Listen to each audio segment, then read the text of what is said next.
The Reichstag fire happened on the evening of February 27, 1933.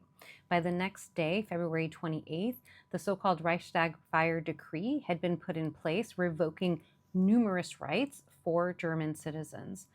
None of those rights were replaced in the entirety of the reign of the mustache guy.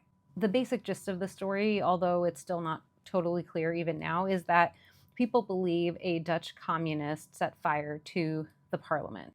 The mustache guy, however, decided to use this as a justification for taking away people's rights. And he did this by saying that this had been part of a communist plot to take down his political party. It's worth noting this took place only about 4 weeks after he had been sworn in as the Chancellor of Germany. Here are some of the rights that were revoked with this decree: the right to assembly, freedom of speech, freedom of the press, and other constitutional protections, including restraints on police investigations.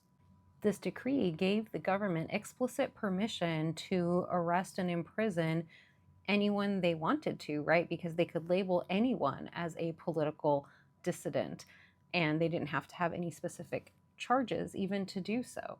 It also gave them the power to dissolve political organizations and to confiscate private property. It also gave them the power to overrule and overthrow state and local governments. As you can imagine, this allowed them to consolidate their own power, and by essentially eliminating their political opposition, of course, they could gain more and more representation in the government and therefore be able to really unilaterally do whatever it was they wanted to do.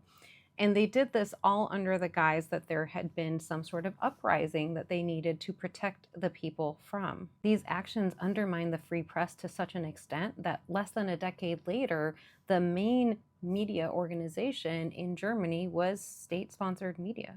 For no reason at all, I'm going to share some recent headlines.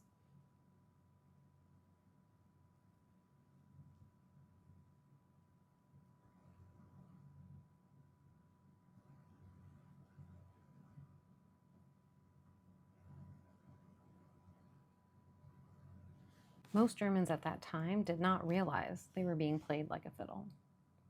My question for those of us who live in the United States is, do we see what's happening? Or are we going to believe the propaganda we're being fed so they can turn us against each other while those at the top continue to amass wealth and power and the rest of us suffer?